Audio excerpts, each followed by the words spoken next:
bada waryo waxaan idinka hayna careedag waxa ugu dooran dawladda Falastiin oo jawaabada ka bixisay war ka soo yeedhay Britain Shiinaha oo colkeenay badweynta Hindiya iyo Mareykanka oo ka sasay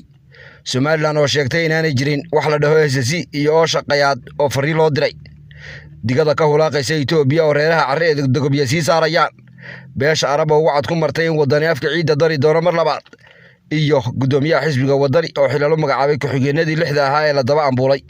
wararkaasi iyo warar kale oo dheeraad ah ayaan idaahaynaa ku soo dhawaada barnaamijkeena sida uu kobtiisa Twitter-ka ku soo gasangeeray tifaftiraha idaacadda Faransiiska ee BBC Martin Bolt saddexdii bilood ee ugu dambeeyay coomadayaal walwaalayay bir iyo baaruud ciidan ayaa soo caga dhigtay dalka colaaduhu ka adurdhabayaan Itoobiya waxaa si gaar ah diyaaradahaasi la sheegay inay u tageen magaalooyinka Addis Ababa iyo Herar waxaana sidoo kale ay ka socdeen baa la yiri wadamada jeesaska Carbeed ee midoobay Iiraan iyo diigaanyada indhaha shuqbaale ee Shiinaha 10 ka mid ah diyaaradahan ayaa ka yimid dalka jeesaska midoobay ee Imaaraadka Carabta halka laba kalena ka soo duuleen magaalada madaxda Shiinaha ee Beijing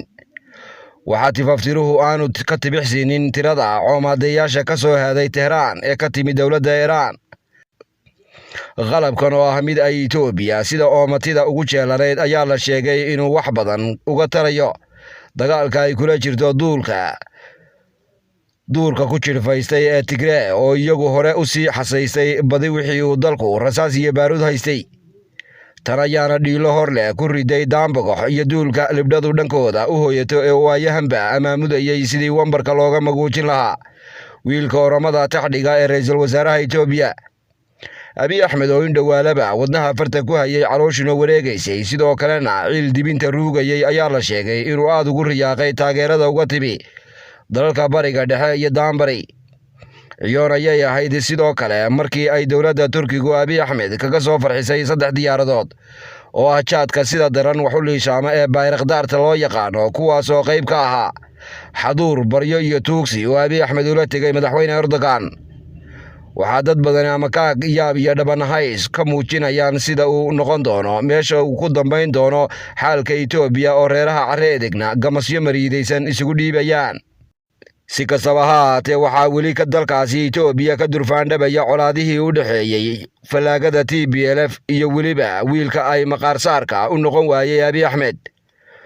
waxa aan waxba ka naasacdaan waan ay wadeen duulka midowga Afrika isku magacaabay iyo weliba xukuumadda Biden oo iyaduna soo dirtay xogayaha arrimaha dibadda u qaabilsan ninka lagu magacaabo Antonio Blinken isaguna taliyaha ugu sareeya ciidamada Mareykanka ee cawsanaya badweynta Pacific iyo badweynta Hindiya ayaa qayle aflabadii yeedhay wuxuu sheegay kana codsaday xukuumaddiisa iyo waxay caga ku jiidato inay soo dedejiyaan howlgallada ay ka wado aagaasi wuxuu sheegay inuu ka walwalsan yahay diigaanyada Shiinaha oo khatar weyn ka wada aagaga biyaha labadan badood wuxuu dalbaday in ciidamo askari iyo weliba qalab military la soo gaadho sidoo kale la soo xoojiyo bir iyo baaruud wixii la hayo sarkaalkani wuxuu sheegay in Beijing iyo xukuumadda madaxweyne Xi Jinping ay biyaha labada badood ka alkumayaan dhoolatus iyo dabaaldegtiyo ay u soo dirsadeen buu yiri maraakiib la guureynaysa diyaarado kala jaajaada iyo doonyaha dheereeya wuxuu sheegay in Shiinuhu u toogahayo siduu isugu ballaarin lahaa aagan oo ciidamo iyo maraakiib dagaal u maaxayaan Washington wuxuu intaa ku daray in Shiinuhu maraakiib dagaal oo fara iyo xaddi leh duldhiga Jamhuuriyadda Taiwan oo uu ka soo horjeedo gooni inay u daaqtagto ama u foofto taasina waxaa marakaaga ah buu yidhi markii Beijing ay diiday in huuriyada iyo saxiimadaha dalka Philippines ay ku soo danqamaan dalkaasi dhawaan ayay ahayd markii codfageeyaha ay ku wada hadleen in Biden iyo Xi Jinping kuwaasoo isku afgartay in xiisadda Washington iyo Beijing hoos loo dhigo balse waxaa hadda muuqata inaan Ilaahay waxba ka tarin ugu dambeyn dalka Shiinaha ayaa lagu tilmaamay inuu yahay dawladda ciidankeeda ku rarta hubka saanada birta iyo baaruudda ugu badan marka laga yimaado Mareykanka iyada oo hadda sare u qaadaysa gujisyada badda hoos u quusa iyo maraakiibta wax la iskaga waabiyo dhinaca kale dawladda Faransiiska ee Britain oo markeedii horeba dheriga saabka ka gelisay reer Falastiin ayaa sidii looga bartay lagana sugayay waxay garab iyo gaashaan u noqotay Yuhuudda ay ka balqaadaan Ingiriiska ayaa gugii 1947 dawladdii Falastiin ka kala riday Israa'iil oo wuxuu ku dejiyay deegaanka ay maanta ku sii siqayso ee ay wax ka tuurtuuraan ururo aan iyaga laftooda isku soo bannaanayn reer Falastiin. haddaba waxaa la isweydiinayaa waa maxay ujeedka ay London ururka Xamaas ee laga gardaran yahay sidoo kalena ciilku ku gadhoodhay ee duulka islaam la yidhina ay dhegta ka wadeen loogu aqoonsaday urur argagixiso. waxaa la sheegay in Ingiriisku isla soo taagay in maanta laga bilaabo ciideeda aan lagu arki karin foodna aanay soo gelin karin nin ka tirsan halgamayaasha Xamaas. sidoo kale waxay sheegtay in booraan lagu ridi doono iyo weliba god qarandiyo qoday qof kasta oo taageero taarta ururka Xamaas. waxaa maanta lagu riday Xamaas liiska ururada madow ee dalka argagixiso la yidhi. sidani waxaa warjireetada u bitisay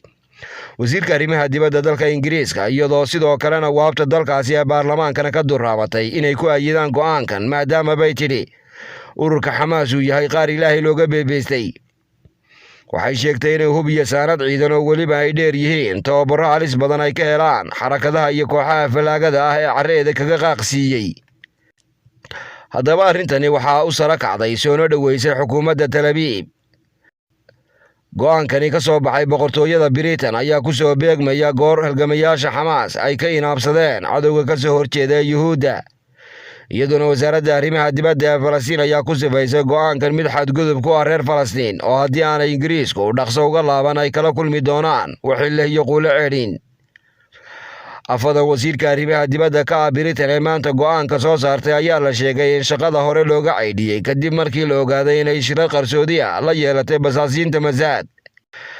dhinaca Hargeysa garab isku dhafan oo aan foodgelin shirkii xisbiga wadani isugu qoordhaabay ee Hargeysa ka dhacay sidoo kalena ahaa kudlad warkooda dhayda ka caddeeyey. intaan laba gaadhin shirweynihii labaad ee xisbigaasi ayaa maanta gadiidkii mar kale sheegay ujeedkii ay u diideen ganafkan ugu dhufteen ee ay isaga haariyeen gebi ahaanba xisbiga wadani iyo wuxuu aga ku jiito. waxay isla maanta si rasmi ah u yagleesheen guddi matali doona meesha ay reeri furi doonaan, halka ay ku aayoon doonaan iyo weliba jabadka ay tax dhigi doonaan. xubnahan oo ka koobnaa dhammaan garabadii dhallinyarada, haweenka, waayeelka iyo waxgaradka ee oosha Arab oo degta gobollada Hawd, Maroodijeex, Saaxil iyo Togdheer ayaa waxaa daboolka ay ka qaadeen inay guddidan cusub ee ay iska soo dhex doorteen unki doonto sidii loo gudageli lahaa inay baabuurta u fuulaan deegaamada iyo bogcadaha beeshi degto, kuwaasoo dadka ka shubi doona wixii ay hore ugu shubeen. gudoomiyaha xisbiga wadani ee gobolka Maroodijeex Xamse Ciise oo u dibinjaaqay mareegaha warka laga dhuugaalo ayaa biniixiyey inay ka tashan doonaan meesha ay ku biyo shubi doonaan oo aanay sheegin. sidoo kale afhayeenka garabkan maanta guddida iska xulay oo lagu magacaabo Amiir Xaamud oo isna halkaa ka hadlay ayaa u duur xulay xisbigii wadani ee ay ka soo dadameen, wuxuuna soo qaatay gabay uu tiriyey Eeba u raxmade Maxamed Xaashi Labcac Gaariye, wuxuuna yidhi duburiyo wuxuu Hawd ka xulay shacabku daadayse iyagaa khalqiga dayriye ayaanay daydayn. ugu dambeyn waxaa la sheegay in hogaamiyihii hore ee xisbiga wadani maqaarka gudoomiyaha loo marmariyey Xirsi Cali Xaaji Xasan uu beesha Arab ku yuubay hadal aan ka qaban oo ahaa Arab oo guusha daba marina, taasoo garabkanina sheegay inaanay daba marine ay daba mareen guuldarro iyo gacmo madow oo ku soo foolay xisbiga wadani. isaguna maareeyaha dekedaha Somaliland ayaa ka hadlay faa'iidada ay gegida diyaaraduhu ka caabableeyaan ee Berbera ku kaabi doonto haabada magaalo xeebeedda Berbera. Siciid Cabdilaahi Xasan oo u dibinjaaqay quraaradaha la iska arko ayaa sheegay inay garoonkan iyo weliba dekeda ay xiriir yeelan doonaan. wuxuu bitiyey in alaab ama adeeg lagu keenay sanaaduuqda qafilan ee koontiinarka loo yaqaano lagu wareejin doono diyaaradaha ka soo dega garoonka diyaaradaha ee Berbera. ugu dambeyntii daawade wasiirka ciyaalka iyo caruuraha kubadda ciyaara uga wakiilka xukuumadda madaxweyne Biixi ayaa ka hadlay wax lagu sheegay jabhadii SSC oo luxudka dib loo soo kacday, taasoo isku urursanaysa in dhawaalaba deegaamo hoos yimaada Buuhoodle. Cabdirashiid Ducaale Qambi ayaa sheegay inaanay waxba ka jirin jabhad mar kale lala soo doonto Hawdka Buuhoodle isla jeerkaasna oosha halkaa taala lagu doonayo in la guryo dhigo. wuxuu sheegay in qoriga dabka leh ee Buuhoodle lala doonayo aanay xilligan u haynin taag iyo tukur. wuxuu sheegay in colaadda wiil ku dhintay aanu gurbood cusub oo dhasha laga dheefin. wuxuu sheegay caqliga Hawd yaalla in looga fadhiyo baaruudda uu la haliilayo inay dhigaan oo garaadka maalaan waayadeed buu yidhi caqligii wanaagsan Itaal wuu ka rooyahay. wuxuu sheegay in darkii kala hore xabaalaha lagu guray aanay ogeyn wixii ay u dhinteen oo ninkii aasaasay jabhadda SSC uu wasiiru doontay Somaliland, kii ku xigeen oo madaxweyne ku-xigeen u doontay Puntland. wuxuu sheegay in khaatumo oo ka dambeysay uu Allah u naxariistay Cali Khaliif Gareed waday oo ugu dambeyn wuxuu marba saax dheer isa soo taago oo caynaba kula heshiiyey Somaliland. wuxuu sheegay inaanay reer Buuhoodle nimaan u furi doonin ay doonayaan inuu maantana mar kale u raro. wuxuu sheegay inuu isagu intuu noolaa aanu Buuhoodle qori la dooran isagoo xil baadi goobaya, taasna uu damiirkiisu siin waayey. ugu dambeyn wuxuu wasiir Qambi kula walbabaay oo shaqayaad ee dhulbaantay oo uu ka duraantay kuna canaantay inay bilo iyo xirsi colow la soo doonteen Buuhoodle oo nabad isaga fadhida. isagoo hadalkiisa raaba qaadaya labada qowlana abuurka ka tuuraya sidii looga bartay Cabdirashiid Ducaale Qambi, wuxuu soo jeediyay in beesha Qayaad ay iskaga baxdo Buuhoodle oo ay biladay la koodhaadhayso ula hangaarto deegaankoodii. wuxuu sheegay Khayr Cabdi waa Qayaade, hadday doonaan ha isu xulbaan yuhuudda oo ha ku biiraane, balse yaanay rabash la soo doonan buu yidhi oosha Buuhoodle. guntii iyo gabagabadii wuxuu sheegay inaanay shaxdu noqon doonin goob dagaal oo galowgu dhiilaabo fiintuna ka oydo, isagoo intaa ku daray inaanay sidoo kalena jirin haba yaraatee wax la dhaho jabhadda SSC. intaa warranay waxaanu ku darnase ma ogin wax weydiin ogaal ka sheegne. waa Maxamed Aadan Dirirtan iyo kulanti dambe nabadgelyo iyo nooli kulante.